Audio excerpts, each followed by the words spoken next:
तो देखिए, घने कोहरे की मार हर जगह देखने को मिल रही है। ऐसे में हमारे सहयोगी ग्राउंड जीरो पर पहुंचे हुए हैं, जानते हैं उनसे कि हालात वहां पर क्या हैं। श्याम तिवारी संवाददाता कानपुर से हमारे साथ जुड़ गए हैं, अविनाश सिंह संवाददाता लखनऊ से, वहीं अमित चौधरी नोएडा से जुड़े हैं, मानवेंद्र प्रताप प्रयागराज से जुड़े हैं। सीधा उनका रुख करेंगे और जानने की कोशिश करेंगे कि स्थिति क्या है। सबसे पहले अविनाश, मैं आपका रुख करूंगी, लखनऊ की स्थिति क्या है? वहां पर कोहरे का टाक सुबह से देखा जा रहा है।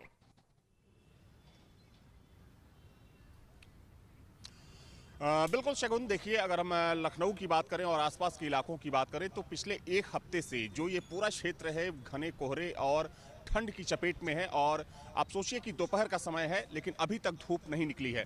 अभी भी जो फॉग का असर है वो साफ तौर पर देखने को मिल सकता है। और देखिए, सबसे महत्वपूर्ण चीज़ ये है कि ठंड तो चूंकि हर साल आती है लेकिन कोहरे की वजह से कहीं ना कहीं जो दुर्घटनाएं हैं वो बढ़ी हैं। आपने देखा कि किस तरीके से मथुरा में बस हादसा हुआ, कई बसों में आग लग गई और कई लोग उसमें जलकर जिनकी मृत्यु हुई। और यही वजह है कि आज मुख्यमंत्री ने एक हाई लेवल मीटिंग बुलाई है और उस बैठक में सड़क सुरक्षा को लेकर चर्चा की जाएगी, क्योंकि जो तमाम एक्सप्रेसवेज हैं या जितने हाईवेज हैं उत्तर प्रदेश के, चूंकि वहां पर सड़क सुरक्षा को लेकर पहले भी मुख्यमंत्री की तरफ से निर्देशित किया गया था, लेकिन आज भी चूंकि डीजीपी खुद मौजूद रहेंगे और ट्रैफिक डिपार्टमेंट के जो तमाम बड़े अधिकारी हैं प्रदेश स्तर के, वो उस बैठक में मौजूद रहेंगे। जाहिर सी बात है कि चूंकि अभी दिसंबर का महीना चल रहा है और माना जा रहा है, जैसा कि मौसम विभाग का अनुमान है, कि आने वाले दिनों में और खासतौर पर 25 दिसंबर के बाद जो ठंड होगी और जो कोहरे का असर होगा वो और ज़्यादा बढ़ने वाला है।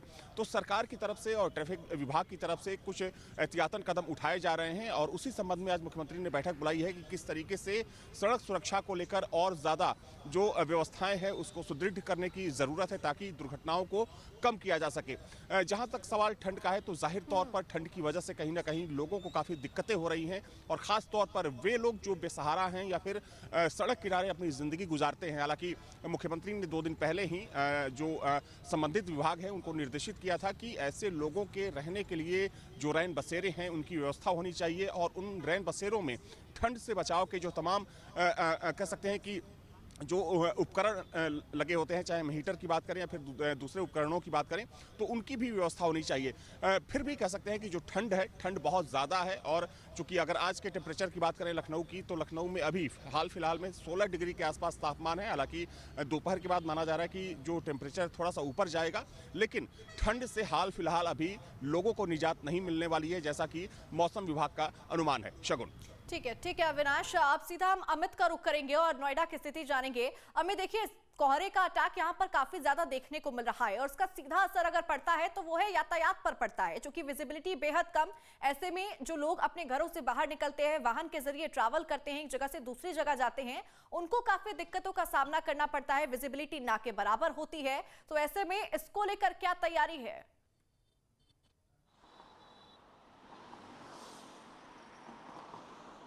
बिल्कुल, देखिए, आज अगर बात की जाए तो रात 12 बजे के बाद से ही दिल्ली एनसीआर के तमाम जो इलाके हैं वो कोहरे की चादर में लिपटे हुए हैं। कोहरे के साथ साथ पोल्यूशन की मार भी है। 400 से ज़्यादा AQI दर्ज किया गया है। कोहरे से पहले पोल्यूशन की चादर आसमान में दिखाई देती थी और उससे भी विजिबिलिटी काफ़ी कम होती थी, लेकिन अब कोहरा भी साथ में मिल गया है तो खासी दिक्कतों का सामना वाहन चालकों को करना पड़ रहा है। और इसकी तैयारी को लेकर ट्रैफिक पुलिस ने, यहाँ की अथॉरिटीज़ ने पहले फैसला लिया था और 15 दिसंबर से नोएडा से ग्रेटर नोएडा जाने वाला एक्सप्रेसवे और यमुना एक्सप्रेसवे की स्पीड लिमिट को कम कर दिया था। वहाँ स्पीड लिमिट 100 किलोमीटर प्रति घंटा से 75 किलोमीटर प्रति घंटा इसलिए की गई थी कि हादसों में कमी आए और लोग सुरक्षित अपने घर पहुँचें। मैं एलिवेटेड रोड पर मौजूद हूँ, यहाँ की तस्वीर आपको दिखाऊं तो इस एलिवेटेड रोड पर भी 80 किलोमीटर प्रति घंटा की रफ्तार थी, लेकिन घटाकर 60 किलोमीटर प्रति घंटा हल्के वाहनों के लिए कर दिया है। तमाम जो गाड़ियाँ हैं 12 बजे से इससे ज़्यादा का वक्त हो चुका है, लाइट जलाकर, इंडिकेटर जलाकर अभी तक चल रही हैं। सूर्य देवता के दर्शन अभी नहीं हो पाए हैं और पोल्यूशन और सर्दी और उसके साथ साथ कोहरा, 3 अटैक दिल्ली एनसीआर के लोग एक साथ झेल रहे हैं और आने वाले दिनों में इससे जो राहत है वो अभी मिलती हुई नज़र नहीं आ रही है। एहतियातन प्रदेश सरकार की तरफ से जिस तरीके के दिशा निर्देश दिए गए थे तमाम हाईवे और एक्सप्रेसवे को लेकर, उसी दिशा निर्देश के आधार पर तमाम जो वाहन हैं उनका संचालन यहाँ पर कराया जा रहा है। ट्रैफिक पुलिस को तैनात किया गया है।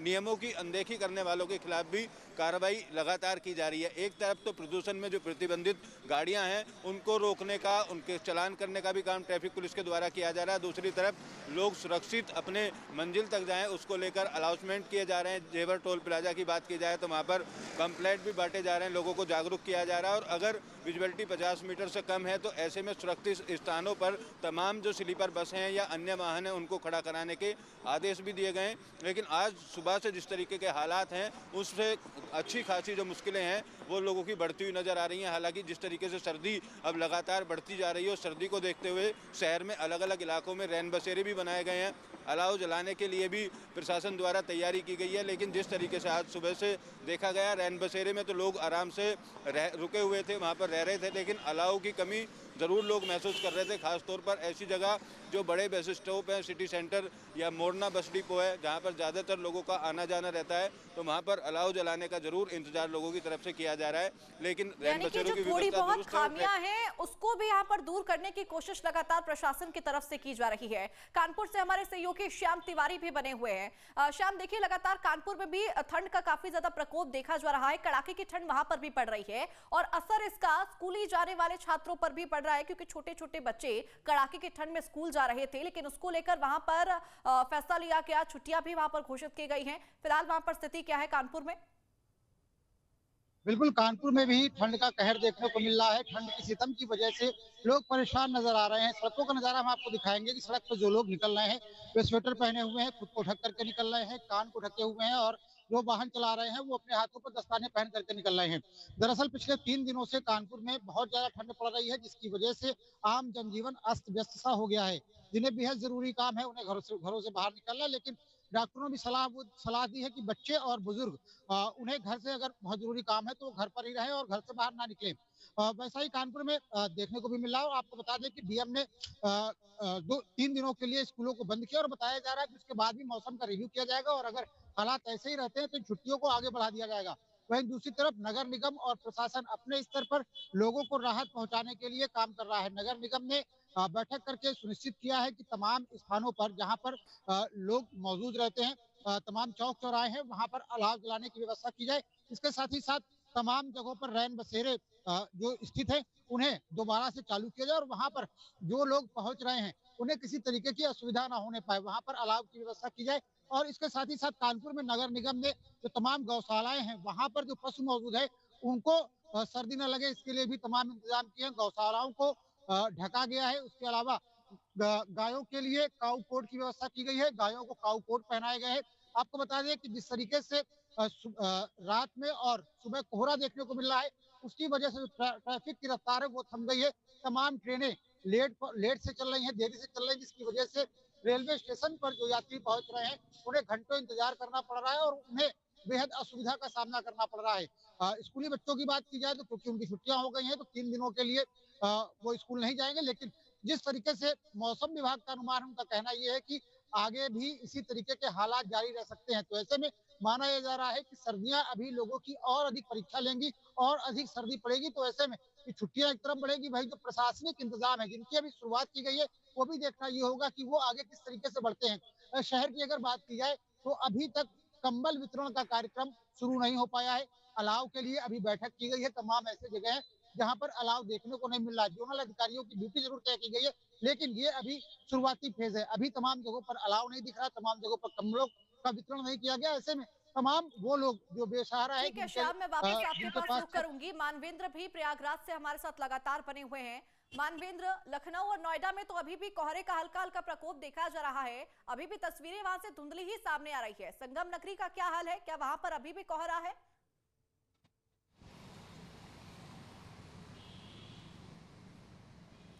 जी देखिए, संगम नगरी में कोहरा सुबह ज़्यादा घना था, अभी थोड़ा सा कोहरा छटा है और थोड़ी थोड़ी जो विजिबिलिटी है वो थोड़ी सी स्पष्ट हुई है। अगर आप सड़कों पर निकलेंगे तो आप 100-200 मीटर अब यहाँ से 100 मीटर देख सकते हैं।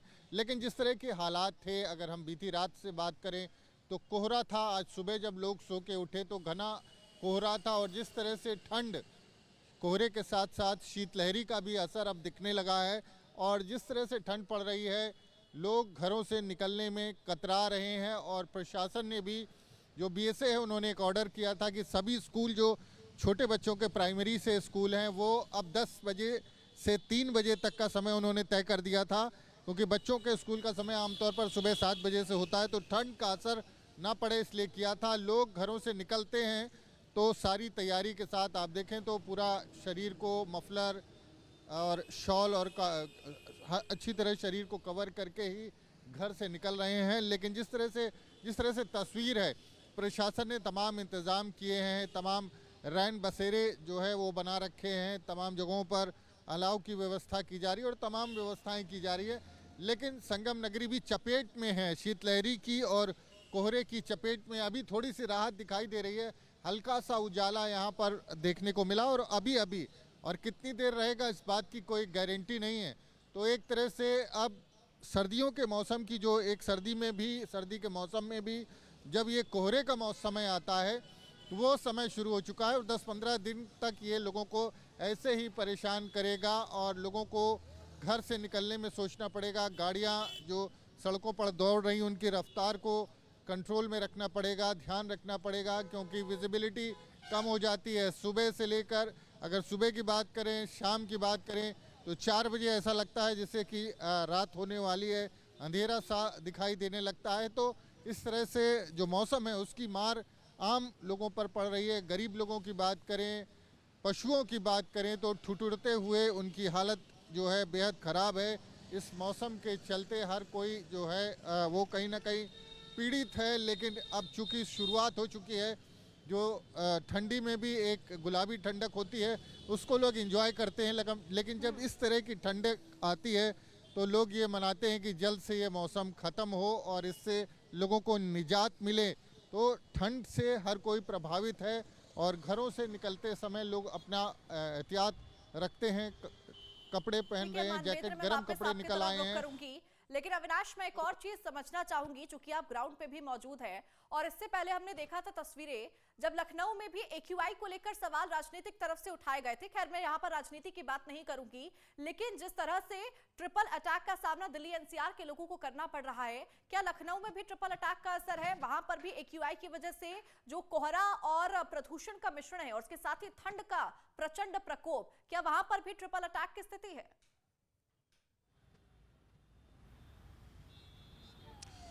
शगुन, देखिए, अगर राजधानी लखनऊ की बात करें तो निश्चित तौर पर ठंड और कोहरे का असर बहुत ज़्यादा है। लेकिन जहां तक सवाल पॉल्यूशन का है तो दिल्ली NCR के मुकाबले जो यहाँ का AQI लेवल जो है, यानी कि एयर क्वालिटी इंडेक्स जो है, वो काफ़ी कम है। जैसे अगर हम नोएडा की बात कर लें या दिल्ली की बात करें तो वहाँ पर जो AQI लेवल है तकरीबन 400 के आसपास है। लेकिन अगर हम राजधानी लखनऊ की बात करें तो यहाँ का जो AQI लेवल है वो सीधे दिल्ली NCR के मुकाबले सीधे आधा है, यानी कि 200 के आसपास है। हालांकि कल 210 था और आज भी लमसम जो एक एयर क्वालिटी इंडेक्स है उसी के आसपास है। तो प्रदूषण, देखिए, हालांकि इसको भी सांस लेने लायक हवा नहीं कही जा सकती, लेकिन फिर भी हम कह सकते हैं कि दिल्ली NCR के मुकाबले जो यहाँ का प्रदूषण का लेवल है वो काफ़ी कम है। रही बात इस पर सियासत की, तो चूंकि वो बात निकली थी जो साउथ अफ्रीका और भारत का मैच हुआ था, तो उस पर अखिलेश यादव ने सवाल खड़ा किया था कि ये फॉग नहीं स्मॉग है और दिल्ली का प्रदूषण लखनऊ तक पहुँच गया है। लेकिन हम कह सकते हैं कि प्रदूषण तो है यहाँ भी, लेकिन दिल्ली NCR के मुकाबले जो यहाँ का प्रदूषण का लेवल है वो बेहद कम है। रही बात ठंड और कोहरे की, तो चूंकि अभी तो ये शुरुआत है, क्योंकि एक हफ्ते से ही ये जो पूरा मौसम है, जो पूरा असर है, ऐसा दिख रहा है। चूंकि आने वाले समय में, जैसा कि मौसम विभाग का अनुमान है कि आने वाले समय में जो फॉग और ठंड का जो असर होगा, जो प्रकोप होगा, और ज़्यादा बढ़ने वाला है और हो सकता है कि 1-2 दिनों में कुछ हल्की फुल्की बारिश भी हो सकती है। तो अगर बारिश होती है शगुन, तो निश्चित तौर पर कह सकते हैं कि जो ठंड है और ज़्यादा बढ़ेगी, क्योंकि उसके बाद पारा और नीचे जाएगा और ख़ास तौर पर जो बड़े बुजुर्ग हैं, उनको इस परेशानी का सामना करना पड़ेगा। हालांकि फौरी तौर पर कह सकते हैं कि सरकार की तरफ से या फिर जो तमाम निकाय हैं, नगर निगम जो हैं, उनकी तरफ से कुछ कोशिश ज़रूर की जा रही है, खासतौर पर उन लोगों के लिए जो सड़क किनारे अपनी ज़िंदगी गुजारते हैं। लेकिन ठंड और कोहरे का जो असर है, जो प्रकोप है आने वाले, लेकिन साल जिस तरह से यहाँ पर तमाम रिकॉर्ड ठंड तोड़ती हुई नजर आ रही है, वो चिंता का विषय है और ऐसे में व्यवस्थाएं भी इसको लेकर पूर्ण रूप से की जा रही है।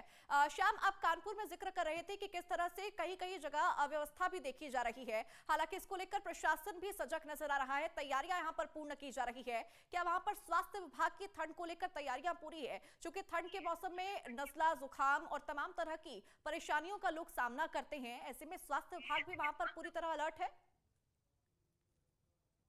पूरी तरह से अलर्ट है। नजला, जुकाम, बुखार ये आम बीमारियां हैं जो कि ठंड पे होती हैं। लोगों को जुकाम बहुत ज्यादा हो जाता है, तो ऐसे में बड़ी संख्या में ओपीडी में लोग पहुंच रहे हैं। लेकिन सबसे बड़ी चिंता की बात यह है कि जिस तरीके से ठंड की शुरुआत हुई और अचानक से तापमान बहुत ज्यादा गिरा है, उसके बाद आपको बता दें हार्ट फेल्योर के जो केसेस हैं वो बढ़ रहे हैं और साथ ही साथ ब्रेन स्ट्रोक के केसेस बहुत ज्यादा बढ़ रहे हैं। कार्डियोलॉजी के आंकड़ों की बात की जाए तो पिछले 2 दिनों में 8 लोग ऐसे पहुंचे हैं जिनकी हार्ट अटैक या फिर ब्रेन स्ट्रोक से उनकी मौत हुई है।